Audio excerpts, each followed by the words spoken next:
करवा चौथ की कहानी। बहुत समय पहले की बात है। एक साहूकार के 7 बेटे और उनकी एक बहन करवा थी। सभी सातों भाई अपनी बहन से बहुत प्यार करते थे, यहाँ तक कि वे पहले उसे खाना खिलाते और बाद में स्वयं खाते। एक बार उनकी बहन ससुराल से मायके आई हुई थी। शाम को भाई जब अपना व्यापार व्यवसाय बंद कर घर आए तो देखा उनकी बहन बहुत व्याकुल थी। सभी भाई खाना खाने बैठे और अपनी बहन से भी खाना खाने का आग्रह करने लगे, लेकिन बहन ने बताया कि आज उनका करवा चौथ का निर्जल व्रत है और वह खाना सिर्फ चंद्रमा को देखकर उसे अर्घ देकर ही खा सकती है। चूंकि चंद्रमा अभी तक नहीं निकला था, इसलिए वह भूख प्यास से व्याकुल हो उठी है। सबसे छोटे भाई को अपनी बहन की हालत देखी नहीं जाती और वह दूर पीपल के पेड़ पर एक दीपक जलाकर छलनी की ओट में रख देता है। दूर से देखने पर वह ऐसा प्रतीत होता है जैसे चतुर्थी का चांद उदित हो रहा हो। उसके बाद भाई अपनी बहन को बताता है कि चांद निकल आया है, तुम उसे अर्घ देने के बाद भोजन कर सकती हो।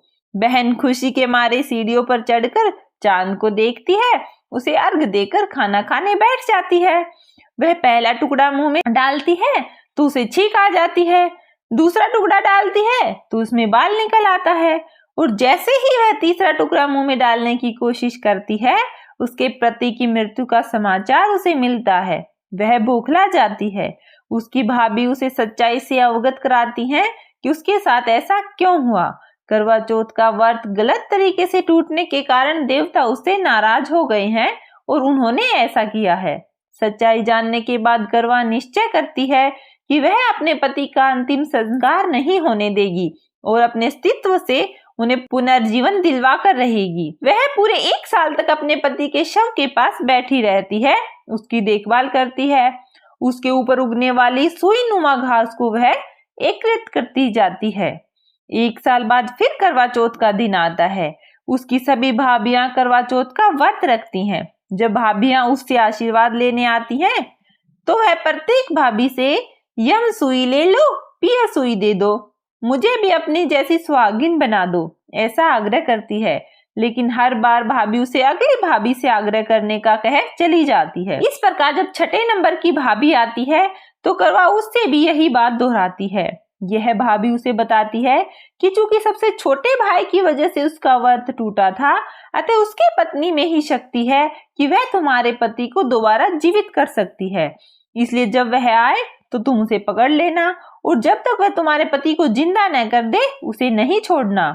ऐसा कहकर वह चली जाती है। सबसे अंत में छोटी भाभी आती है। करवा उनसे भी सुहागिन बनने का आग्रह करती है, लेकिन वह टाल मटोली करने लगती है। इसे देख करवा उसे जोर से पकड़ लेती है और अपने सुहाग को जिंदा करने के लिए कहती है।